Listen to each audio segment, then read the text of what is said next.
Hare Krishna, Hare Krishna, Krishna Krishna, Hare Hare, Hare Rama, Hare Rama, Rama Rama, Hare Hare.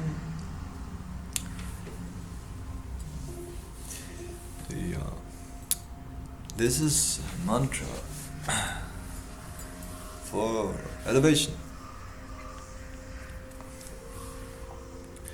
of the consciousness of the living being, which is completely covered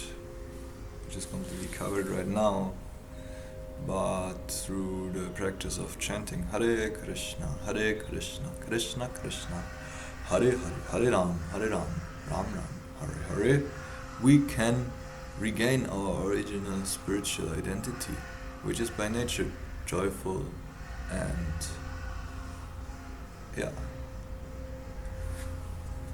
But right now we are covered by anarthas, that which conditions our heart, and that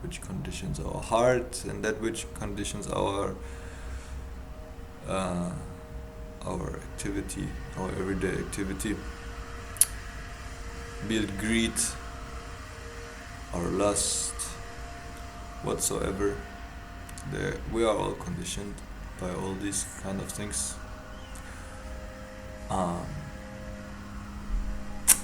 And we should do our best to live in a more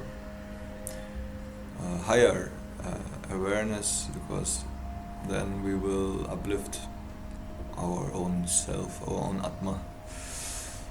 And otherwise we will get absorbed in material activities, which will destroy our spiritual activities, which will destroy our spiritual life, which will kind of also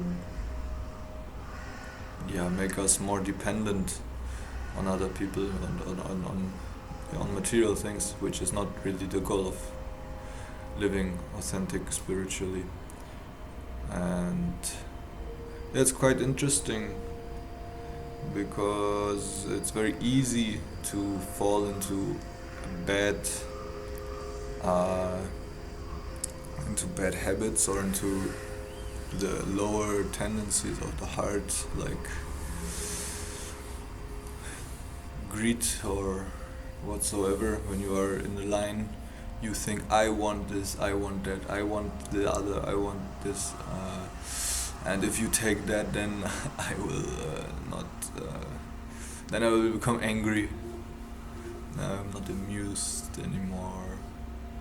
Like, greed is this thing which really, you can see it, like, it creates a lot of stress, it creates a lot of disharmony. So again, we chant this Hare Krishna Maha Mantra for elevating our heart and our spiritual awareness, all this, which really gives us a better state of being, which gives us a lot of harmony in our lives, in our everyday lives, because if we are not every day connected with our higher being or with our higher awareness, then we are getting stuck, and we are getting a little bit there where we not want to be, because the spirit, our higher self wants to be maybe somewhere else, where we are instead where we are right now, at our lower tendency, where they bring us. Like, for example, some people want to stop smoking, but they cannot, because they are still attached to it. Or same with drinking or anything, which makes people miserable. And it's a little bit extreme, but on the long term it makes the people miserable, it makes life miserable. It's my opinion. For some time it may make them happy, but it's still, on the long run, it's not doesn't do any good for anybody, in my opinion. It's a little bit you can calculate it like there's this philosopher, he says you can say a deed is morally correct when things are more on calculate more on the positive than on the negative. Then if you see that more positive factors are on that side, then you can morally, legally, morally, consciously, you can make the right decision. So there is a similar attempt. You can calculate it. You can see something is short-term good, but on the long run it's not good. So it may has short-term results which make you happy, or like dizzy, or like which seems to be whatever. But you can see the long world. You can't see in the future that moment, but it will make a lot of damage. But now calculating it the other way, maybe not smoking, maybe something which may not be nice right now because it's a deep attachment, but for the long run, you know that it's good for you.